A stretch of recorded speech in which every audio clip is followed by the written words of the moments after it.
Hello, hello, beautiful people on Facebook. I hope you're having an amazing day. So this is day 9 of the Jesus Encounter Fast. And let me just share it to the group. 1, 2, 3. Okay. So I am in Connecticut. I feel like it's my home. My spiritual home is when I go to Congregation Mishkan, and it's just always amazing to come down here. Jesus Encounter Fast, we are reading the book of John, and so today is December 9th, so we're reading the 9th chapter in the book of John, and this is about the man who was born blind who Jesus heals. And of course, it's such an incredible story. Hi, Mary.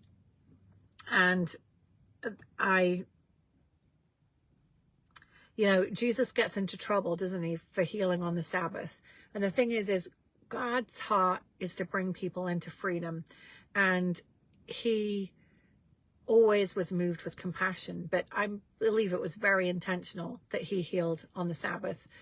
That was the way it was planned, because the Pharisees didn't like it. Hi, Lisa. But anyway, so the verse that I want to talk about today, just briefly, is when in verse 25, he says, he replied, "Whether he is a sinner or not, I don't know. One thing I do know, I was blind and now I see." And it was making me think about how sometimes when you're believing for something, it seems impossible. It seems like you're going through, jumping through hoops. You really want to see the breakthrough. But the reality is, it is Jesus who brings the healing. And whether it's, I was broke and now I'm not, or I was single and now I'm married, or I was blind and now I see, I had a broken heart and now I don't. Whatever it is, Jesus is going to be the deliverer. He is the solution to every problem. So today, when I was at Congregation Mishkan, my wonderful place to go in Connecticut, I was enjoying the service, and there was a part of the service where one of the people who was one of the adults who was looking after the children came up with one of the children, and this girl was probably, I'm going to say 2 or 3 years old. I'm not sure exactly, but she went running by me because she saw her daddy, and she went, "Daddy, Daddy." And she went running up to her dad and grabbed his hand, and he was walking her out, I think, to take her to the bathroom.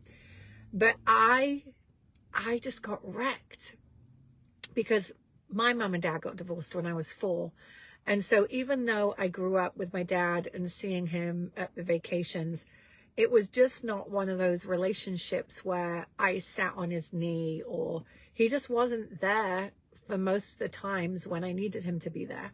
And that has impacted my relationship with the Lord, with the Father, because I just don't see myself on his knee, holding his hand, those kind of things. The things that dads do with their daughters, I never really had that. I mean, we had very nice dinners, and we would go out and go for dinner together, and we would go on vacation together, but there just wasn't that kind of intimacy that you get with your father.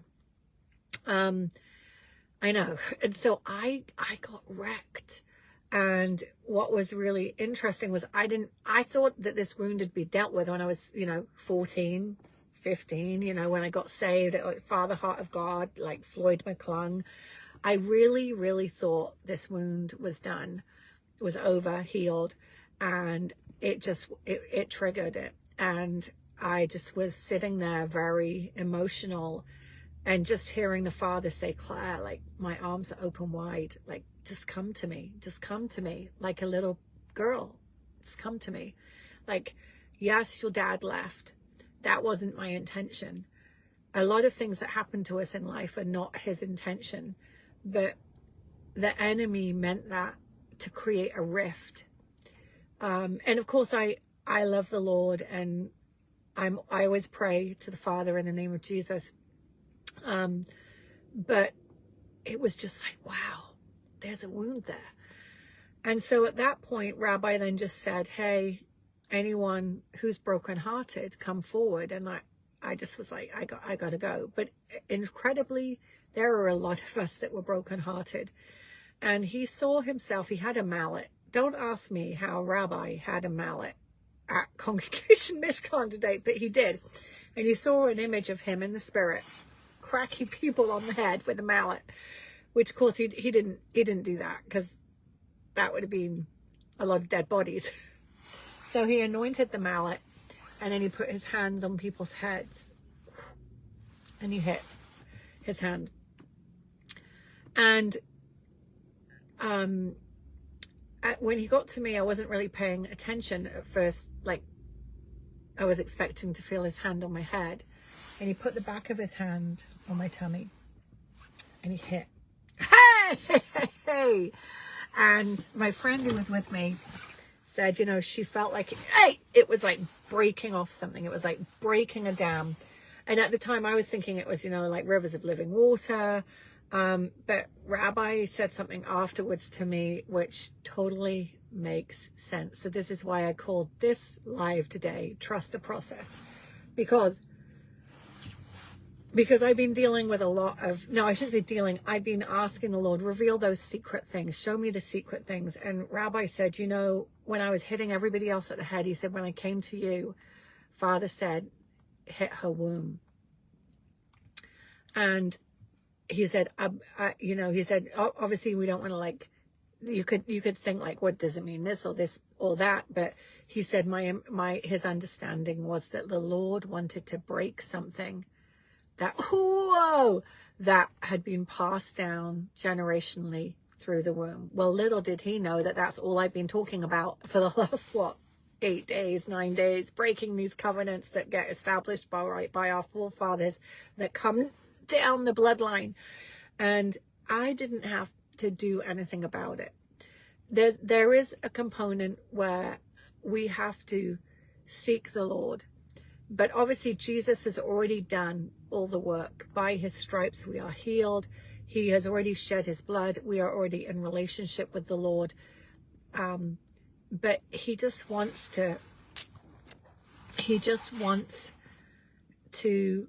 bring us into that perfect relationship. He wants those violations to any type of covenant broken. Like if there's a blood covenant with a demon god in my life, and there definitely was on my father's side, because my father was a Freemason, but you know, if you've been part of a fraternity or a sorority, those are agreements with Greek gods and goddesses, you know, like that's where they come from. It's demonic in nature.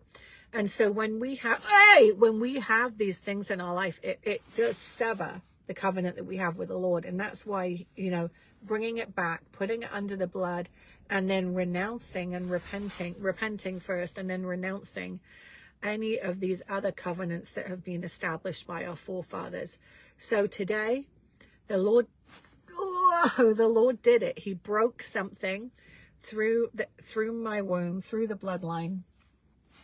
And I'm just very, very thankful. So it's going to be a quick one today. Just encouragement to keep going. If you haven't been on the fast with us, it's not too late to join. This is going to be an ongoing, it's not going to be an ongoing 21-day fast, but I believe starting in January 2024, we're going to be fasting. Hi, Carrie, a new friend. We're going to be fasting on Wednesdays.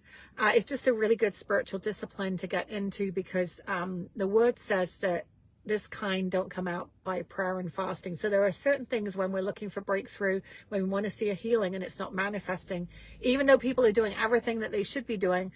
But, you know, when you see everybody in your bloodline who has cancer, everybody in your family has cancer, we can stop those, but you have to deal with it with a covenant and a legal right. So it's just a quick video today. I've had a problem loading up yesterday's video into YouTube, because I know there are people who are watching who aren't on Facebook, but for just keep going with the fast, keep going reading the book of John. We're in the book of John and reading chapter 9. And if you are not yet in the group, it's called Jesus Encounter 21 Day Fast, and you want to be added into that, you're more than welcome to. And is there anything else I need to say? I think that's it. The first part, I would say that deliverance, so salvation is free, deliverance is a process, and deliverance takes time. And this morning was another part of that process for me of getting completely free. So have a great day, everybody. I will be live tomorrow, probably tomorrow afternoon when I come back from Connecticut. And yes, keep asking the Lord to reveal those secret things. God bless everyone. Bye-bye.